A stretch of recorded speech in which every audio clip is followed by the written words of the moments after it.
तो गाइस आज मैं एक्सप्लेन करने जा रहा हूँ क्लाइंबर मांगा के वॉल्यूम नंबर 16 को। और इस मांगा के ऑथर है साकामोटो शेनिची। और इस वीडियो पे मैं मांगा का चैप्टर नंबर 153 से 162 तक कवर करने जा रहा हूँ। सो प्लीज़ अगर आपको वीडियो अच्छी लगती है तो चैनल सब्सक्राइब और वीडियो को लाइक कर दीजिए, जिससे मुझे वीडियो बनाने में मोटिवेशन मिले और आपको वीडियोज़ की नोटिफिकेशन। तो चलिए अब चैप्टर शुरू करते हैं। तो चैप्टर की शुरुआत में हम हैना को देखते हैं, जो वर्क पर जा रही होती हैं और रिसर्च लैब पर आ जाती है और स्टेयर चढ़ने लगती है। और तभी हैना के सामने अदाची आ जाते हैं, तो उन्हें देख हैना फिर से रोने लगती है और बैठ जाती है। तो अदाची आगे बताते हैं, हैना टेंशन मत लो, मोरी बिल्कुल ठीक है, वो थोड़ा लेट हो गया है और मिला नहीं है। जैसे ही उसने वेडिंग से भी आने में लेट करा था, वो इमॉर्टल है और टेंशन मत लो, वो ज़रूर घर वापस आएगा। और अगर तुम ऐसे ही परेशान होगी तो रोका के लिए अच्छा नहीं होगा। तो यह सब बात सुन हैना शांत हो जाती है। और अगले सीन में हम मोरी को देखते हैं, जो नूडल्स और स्नैक खा रहा होता है और टेंट को अपने ऊपर ढाल रख कर सो जाता है। और फिर अगले दिन भी मोरी यही काम करता है और खाना खाता है और फिर से सो जाता है। और जुलाई 21 को जाकर मोरी यहाँ पर एल्टीट्यूड को अडेप्ट कर लेता है और अपने सारे क्लाइंबिंग इक्विपमेंट चेक करने लगता है और सब कुछ पैक कर लेता है और कहता है शायद ये भारी हो गया है। पर मोरी सीरियस होकर कहता है, अब मैं आज सनसेट होने के बाद ही तुरंत पीक पर अटैक कर दूंगा। और दूसरी तरफ घर पर हैना मोरी के लिए परेशान हो रही होती है। और फिर आगे हम रेस ट्रैक देखते हैं, जिस पर मोरी भागने के लिए तैयार होता है। मतलब वो माउंटेन में ही रेस ट्रैक को तरफ चढ़ने में स्ट्रगल कर रहा होता है। मोरी बस रेस ट्रैक की तरह ही माउंटेन पर भी बस सीधे चले जा रहा होता है। मोरी ऐसे चढ़ रहा होता है जैसे मानो मोरी पीछे सारी मुश्किल या फिर हर चीज़ों को पीछे छोड़ आगे बढ़ रहा होता है। और आगे चलते हुए मोरी जुलाई 22 5 AM पर K2 पर 6500 मीटर पर अपना पहला कैंप बनाता है और आराम करने लगता है। और फिर नेक्स्ट मॉर्निंग मोरी उठ जाता है और मोरी हर एक्टिविटी को नोट करते चल रहा होता है। और फिर टेंट के बाहर आकर सब चीज़ें फिर से पैक करने लगता है और बैग लेकर मोरी जुलाई 23 11 AM पर फिर से चलना शुरू कर देता है। और आगे आकर उसके सामने फिर से एक बड़ी सी आइस वॉल आ जाती है और अपने आप से वो कहता है, मैं अब वापस घर नहीं जाऊंगा, क्योंकि ऐसे समय पर मेरे लिए और कुछ भी ज़रूरी नहीं है।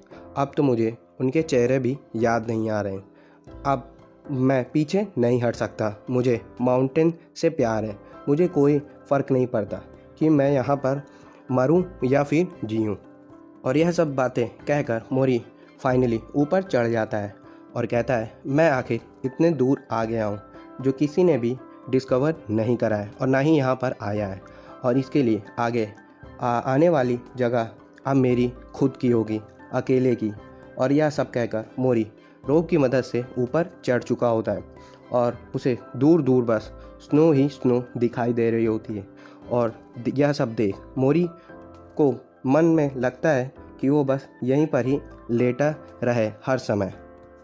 पर मोरी आगे बढ़ने लगता है और कहता है, मुझे डायरेक्ट ऊपर से चलना होगा ताकि अवलांचों से मैं बच सकूं।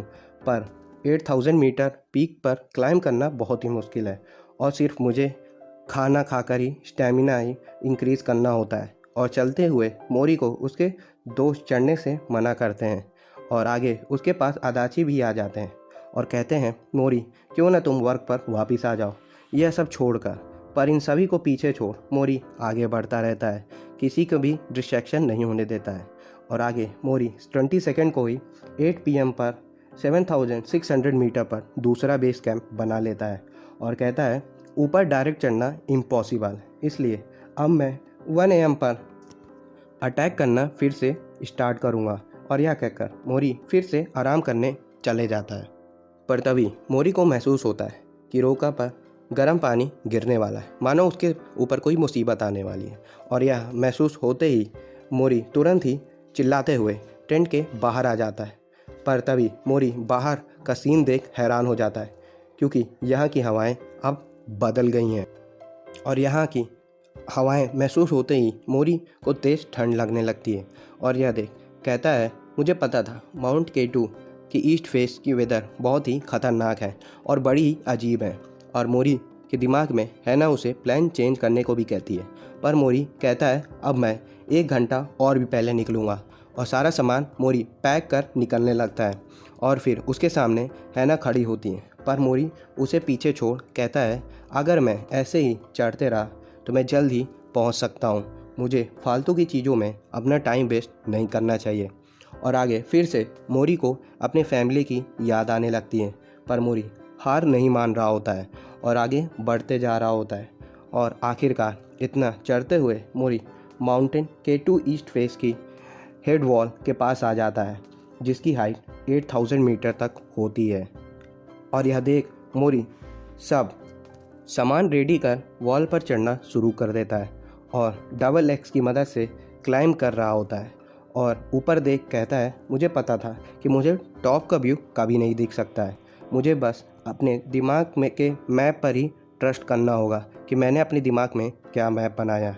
और चढ़ते हुए मोरी को तेज स्नो विंड भी अटैक कर रही होती है, पर मोरी घोड़े पर राइड करते हुए कहता है, चाहे जो हो जाए मैं हर बार की तरह इस बार भी जिंदा घर ही लौटूंगा, क्योंकि मैं अन्नपूर्णा, पैटागोनिया, हिमालय पीक और नंगा पर्वत सभी क्लाइंब कर डेथ के एकदम नज़दीक से बाहर निकला हूँ।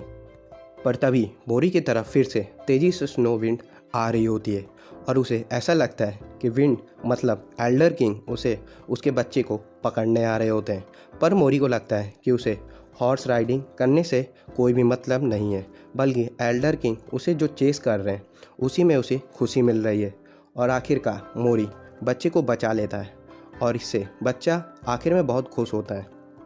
पर तभी मोरी देखता है कि यहाँ पर वेदर चेंज हो जाता है और यहाँ से बस 500 मीटर दूर होता है पीक। और मोरी अपने मन में कहता है, क्या मुझे सच में जाना चाहिए या फिर नहीं। पर तभी मोरी के दिमाग में साइकोलॉजी इफ़ेक्ट होने लगती है और उसकी दो पर्सनालिटी बनने लगती है। जो एक पर्सनालिटी कहती है मैं ये कर सकता हूँ, पर दूसरा कहता है नहीं, ये मेरे लिए इम्पॉसिबल है, मैं इसे नहीं कर सकता। मोरी के दिमाग में दोनों सोच आपस में ही लड़ रही होती है। एक कहता है अगर हम क्लाइंब करेंगे तो स्टॉर्म में फंस जाएंगे और मारे जाएंगे, पर दूसरा पर्सनालिटी कहता है नहीं, मुझे बस फ्री होकर क्लाइंब करना है, मुझे ऊपर चढ़ते रहना है, मुझे बस 5 आवर और दे दो प्लीज़, क्योंकि जो मैंने यहाँ तक आने के लिए इतना सेक्रीफाइस करा है उसका वो सफल हो जाए। और क्या मुझे सच में इतने दूर तक आने पर गिव अप कर लेना चाहिए बिना ट्राई या क्लाइंब करे। तो दूसरा पर्सनालिटी मतलब सोच पूछती है, तो फिर बताओ तुम्हारी फैमिली का क्या होगा, क्या तुम उनकी परवाह नहीं करते हो, क्या तुम्हें उन सभी को खुश नहीं देखना चाहते हो। और यह सब बात सोचते हुए दोनों आपस में ही दिमाग के अंदर लड़ रहे होते हैं और मोरी बस आइस वॉल के बीच में ही रुका होता है और अपने होश में नहीं होता है। पर रोते हुए मोरी आखिरकार चिल्लाता है, अब बहुत हुआ, मैं अब ऊपर जा कर रहूँगा। और फिर अगले सीन में हम दूसरे क्लाइंबिंग टीम को देखते हैं जो 5100 मीटर पर क्लाइंब कर रहे होते हैं। और तभी एक मेंबर को ताकेमुरा की हेलमेट मिल जाती है और वो उसे आवाज़ लगाता है। और तभी दोनों मेंबर को ताकेमुरा का बैकपैक भी मिल जाता है जिसमें उसका सारा सामान होता है। और इन्हें लगता है कि इन दोनों के साथ बहुत बड़ा एक एक्सीडेंट हुआ है। और तभी सीन कट होकर हैना पर आती है जो आराम कर रही होती है। और तभी हैना को वही पहले की बात याद आ रही होती जब मोरी उसे रुकने को कहता है। और पहली बार मोरी इतना हिम्मत कर हैना से कहता है, प्लीज़ क्या तू मेरे साथ हमेशा रहोगी। और मोरी की यह बात सुन हैना शर्माते हुए हाँ कर दी थी। और तभी हैना उड़ जाती है और तभी स्टेयर से ऊपर कोई आ रहा होता है और हैना देखती है कि शायद ये मोरी वापस आ गया होता है। पर तभी हैना को फॉरेन अफेयर से कॉल आया होता है तो हैना उसे रिसीव कर लेती है। और तो दूसरी तरफ से एक आदमी कहता है, क्या ये मेरी बात कतो पंतारो की वाइफ से हो रहा है।